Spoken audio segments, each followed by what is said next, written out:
Tim Quast, he's the founder and CEO of Market Structure Edge. Tim, good morning. Good morning, gentlemen. Nice to see you. Nice. Looking good. Thank you. I see we're back in the normal. We are. We're back in the normal room. We had we had company in from Wisconsin, and so somebody is always wanting to come up to the mountains, and so our company from out of town joined the 34% of humanity that was in Steamboat over the weekend. We had a giant gravel race for those of you who are into bikes. Yeah, gravel's the big deal. And so were you out there on your bike and you're out there? I was not. What kind of bike do you have? Do you have a Harley? No, you have to pedal these, Joel. These are not. We're not.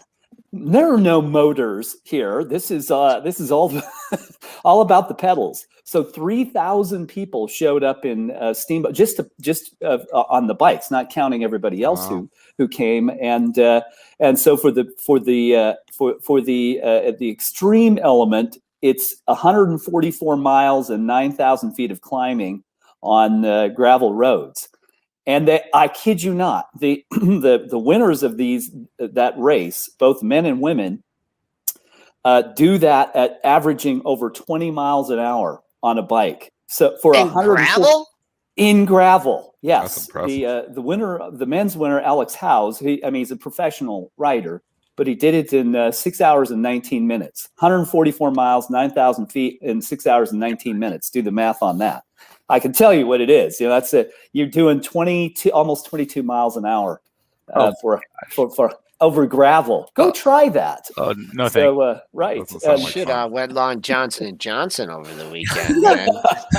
hey Tim, you brought up a good note in your email. I'd forgotten, but Friday is the third Friday of August. Friday, options expiration. Let's talk about that for a second.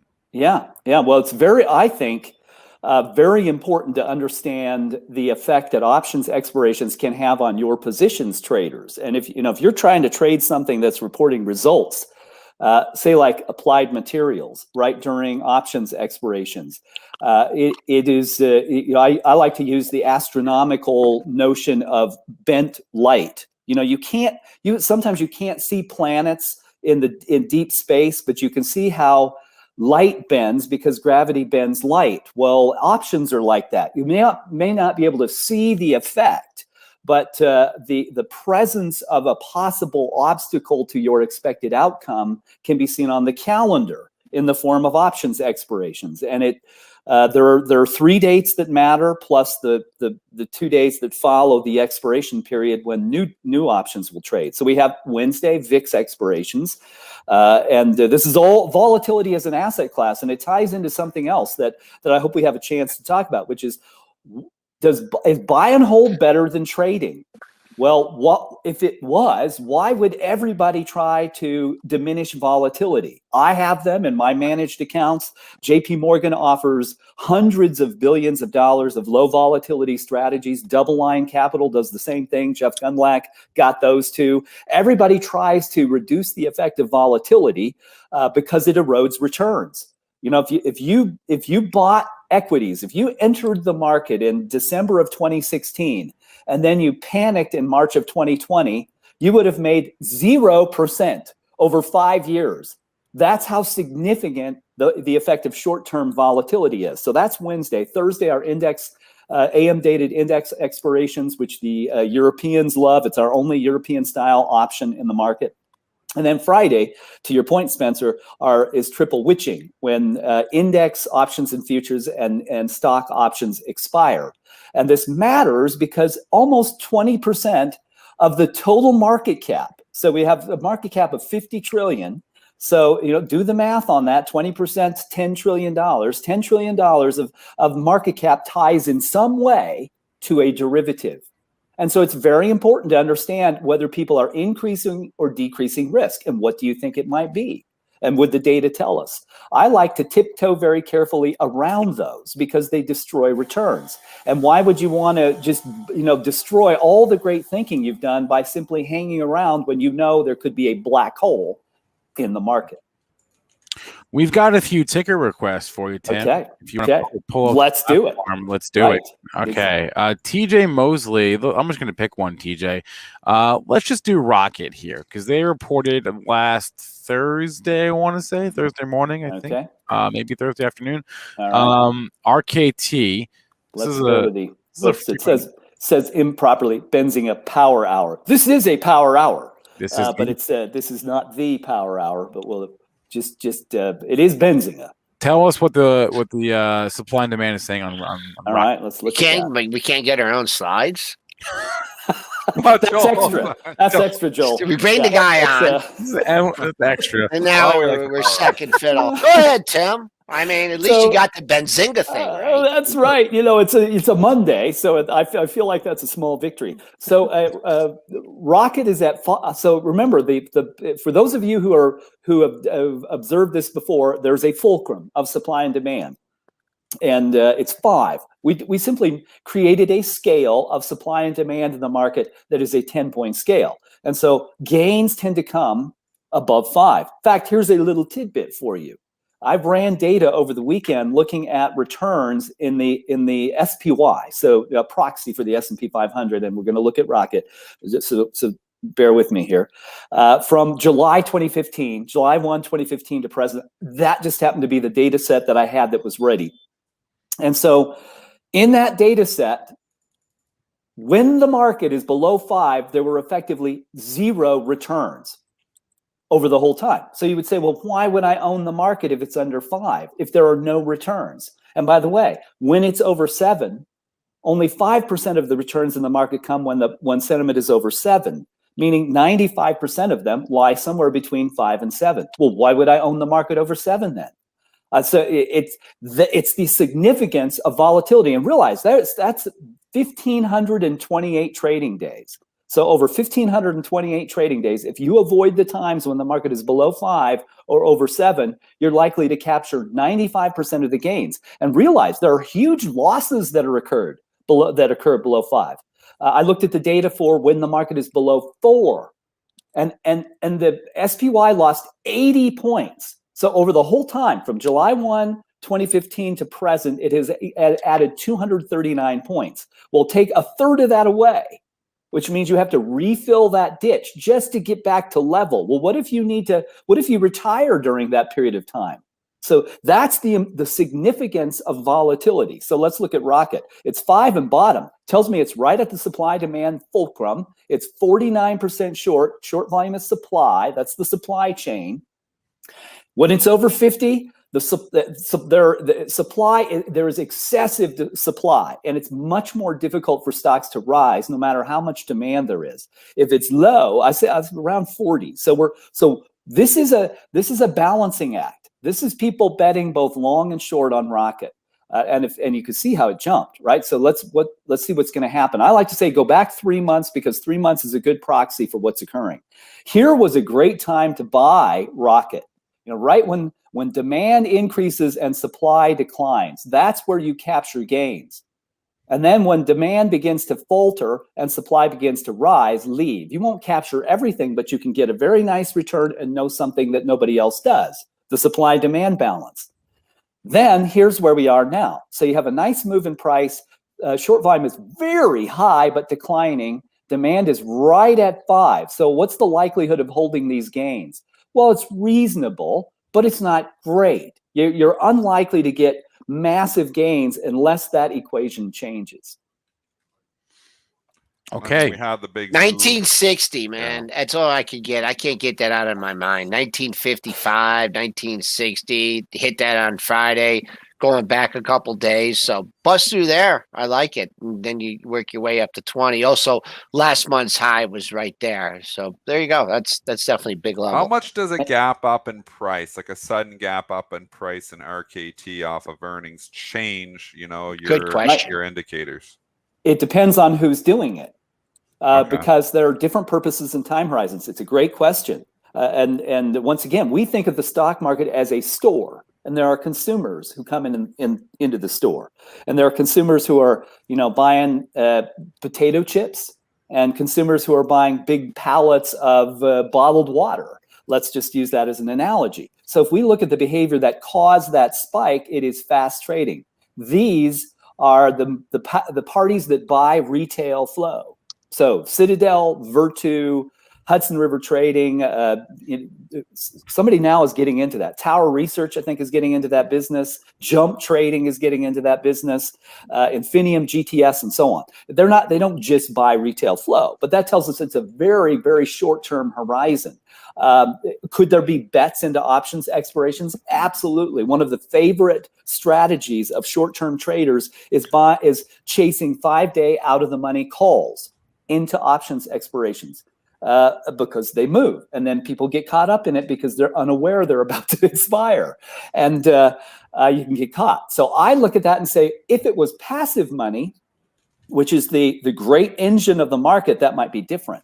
But nothing in this entire portfolio has passive money leading right now. Interestingly, if you looked at Generac up here at 4.4 up, 38% short. Huge liquidity, and people are buying calls on it. Well, that has some appeal to me. That there's something there. If you were betting that the hurricane season is going to intensify, but you want to know whether you should buy Generac, well, there's a great way to think about it. It's not whether Generac is going to benefit from a storm season. It's whether supply demand benefits you. That's how you should think about this. I don't care what you like. If you say, well, the work from home trade is back, so let's look at Zoom. You always want to look at anything that you're trading through a supply demand lens, because that's how you are able to keep gains that other people will not understand are about to go away. You want to keep your gains. That's the whole point of trading, right, Dennis? We want profitable trades, not unprofitable ones. I mean, that's what we're always trying to do, even on this show, is just predict flow. And your data is trying to show the flow. Like, we're trying to predict, okay, is this story have the potential to get hot? I like to be long stocks heading into earnings because it's predictable that there's this, upward bias ahead of an earnings report. I don't know what the earnings report is going to bring, but I know owning a stock a few days before it reports tends to show some positive alpha as opposed to being short a stock before it reports. So, and owning a stock like Generac into hurricane season tends to, work out well from a quantitative model. So, that's what we're looking at always at Bright Trading is, we're looking at seasonality, statistical probabilities. You just got it all in a nice little format here for us where we don't have to break down the why. We just look, boom. So. And the beautiful thing is you're applying a rationale that takes into consideration what you're applying logic, right? And hedge funds do this. So one of the pods at Millennium told me some time ago, big one. Pods, by the way, little tidbit again for you traders to understand how hedge funds work. So Millennium has a huge hedge fund, 20 billion, and they'll lever it 8 or 9 times. So you're talking about $250 billion worth of economic value in the marketplace, and they will have 50 different teams internally. They all compete with each other. So one of those pods told me they make 2/3 of their returns around earnings because they will lever long or short based on the things that they think might happen. Well, we can see that, right? We're going to know which direction people are betting. We'll know by short volume. So if a hedge fund is levered in, we're going to see risk management as the lead behavior. And then we want to know, well, what's the trend in short volume? Is it down or up? And it will tell us. We don't even have to be in Millennium to know what Millennium's doing. And it could be an advantage when you're trying to trade around earnings. Always about supply and demand. That's the beautiful thing about the market. And of course, and Spencer, you probably have already mentioned this to people because this is naturally what comes to our minds. When things are rising, what comes to mind? Stein's law, Ben Stein's dad. If something cannot last forever, it will stop. You want to know, right? You want to know when it's going to stop so that you can avoid the steep decline that tends to follow that. That's exactly what comes to my mind, Tim. How'd you know? I knew that's what you were thinking. Yeah, Spencer. Guys, Tim Quast joins our show every single Monday. The link to his platform, Market Structure Edge, is in the description of this video. Check it out. Tim, always a pleasure. And I might add to that. I'll just tack it on as in a shamelessly self-serving way. You can try this. If you haven't tried Edge, come try it for free. Just put your name and email address. And by the way, we have grown 1,600% since the start of the year. The people, this platform is catching on because it's very simple to understand. Supply and demand, whatever you like to trade, test it. It won't cost you a dime. You don't need a credit card. Give it a try. It may not be right for you. But it is a great way to think about the market. Supply and demand in context of rules. You guys, you guys might be getting near 10 then. If you've grown 1,600%, we're slamming the sentiment against. You're 10. You're going to create an 11 on that. This one goes to 11 for those. Well, just going just real quick, leading into the expiration here. Big run up. Pull back today for whatever reasons. I mean, what do you think? I mean, it looked like we just could have like the big run all week. Now we had the little stumble here. Dennis made an excellent point. This was a couple days ago on Palantir.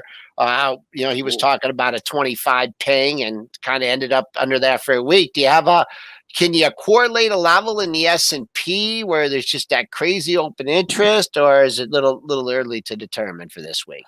Well, I'll tell you. So the way that we think about that data, I was checking here. I don't have it open anymore. Okay. We have all kinds of ways to think about. I'll tell you what I think. What we watch is how money behaves in context of the rules, and there are rules and practices in the market that are observable. And these are, again, traders, important things to keep in mind. We people who have retirement accounts and pump money into 401ks tend to do that first thing in the month. Well, that money's got to get deployed. So then we can go look at the data and say, well, are we seeing passive flows to equities? They were delayed in August. Usually that happens in the first few days. They arrived last week. And by Friday, they were effectively done. So gotcha. That feeds into options expirations. What happens at options expirations? Well, people true up their tracking. The biggest consumers of options and futures are index funds and exchange traded funds, who can use about 10% of their assets in those instruments to ease volatility and make sure they're tracking the model. And then you got people who hedge and bet directionally. And roll it over. How does that look going in? Well, broad market sentiment has bottomed and is rising, but it's very weak. It's 5.5. It's about 5.5. So we know there's more demand than supply. But if it peaks ahead of options expirations, look out next week when new options trade. If we don't have the same level of demand for new options that we did for old options, the market goes down. There you go. Thanks, Tim. You got it. Thanks, Tim. Have a good week, guys.